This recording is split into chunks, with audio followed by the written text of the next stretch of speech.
how did you start in real estate for a decade? It's not something that's easy to achieve the success that you've achieved. Doesn't feel like a decade, but kind of fell into it backwards.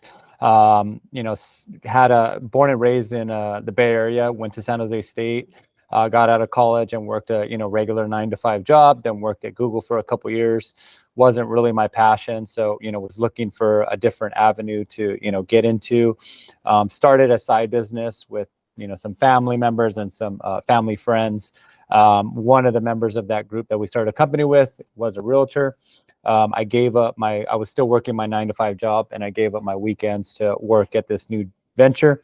And he just saw how hard I work. So he spent a lot of time just trying to convince me to get into real estate. Probably took him about 6 to 8 months to wear on me and eventually get my license.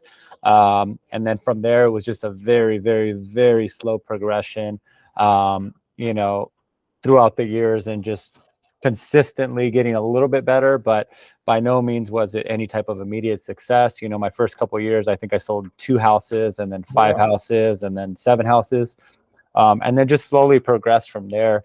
But it took a long time to definitely get to this point. That's really nice. So it sounds to me that you kind of had a mentor or someone that really pushed you in the beginning, or saw something in you that was maybe something you didn't see at one point, and this individual kept saying, hey, you could do this, or saw something that's a fire in you. Does that sound about right? Kinda. So someone, initially gave me the idea to get into real estate. I quickly went off on my own. It was a different type of, practice that they were doing, right? More REOs at that time and flipping. And I was trying to go more into the just regular residential aspect of it.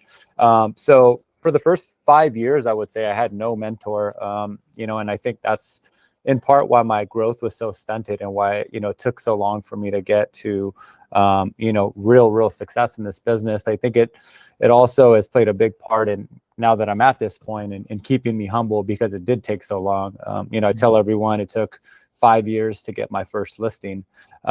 So people think I just had immediate success, or I was listing homes right away. And nowadays there's agents that are coming out of the gates with 5, 6, 7 listings their first year, which I love it. But I think it's definitely a different industry these days. And, I kind of had to learn it the hard way. I had to, grind for every referral that I got, and just, work my kind of small sphere that I had, and just slowly get better. But it was really me and my, consistent approach to being the first one at the office, last one to leave.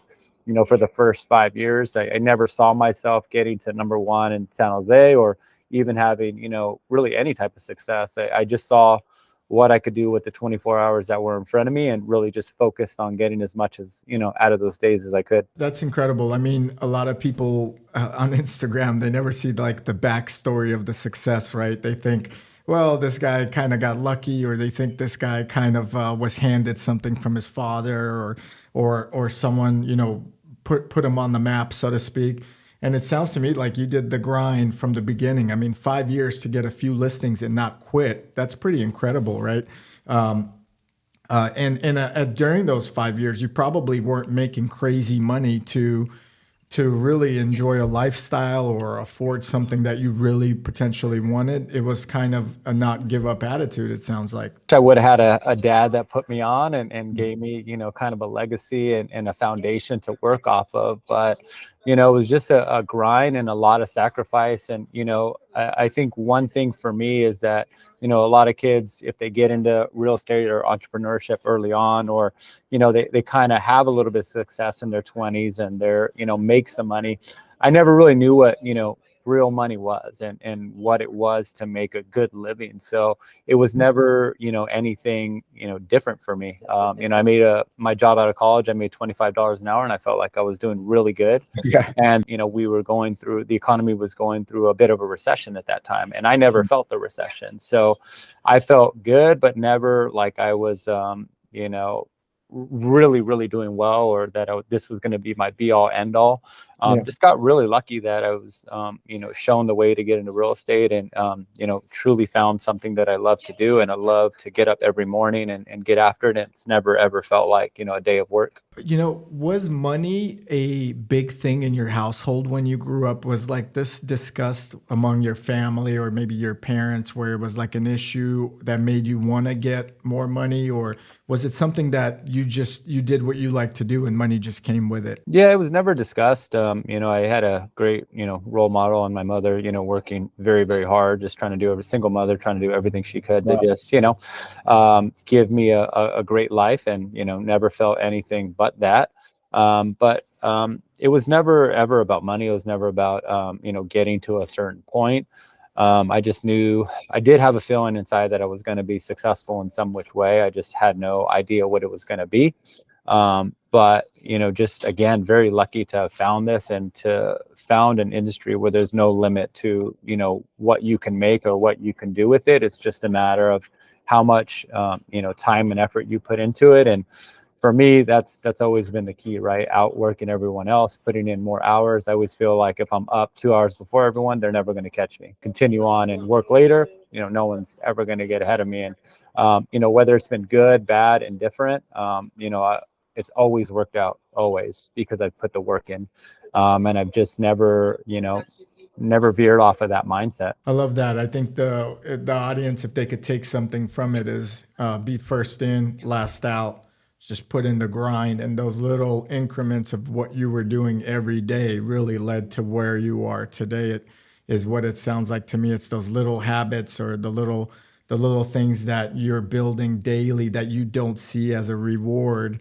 5 years from now, you don't even know if it'll come into fruition where you're gonna enjoy the benefit. But if you keep grinding and you keep doing it, something positive will come out. And guys, that has happened with Lex. I mean, over 170 million in sales in 2022, and his team over 350 million in sales in 2022. That's incredible.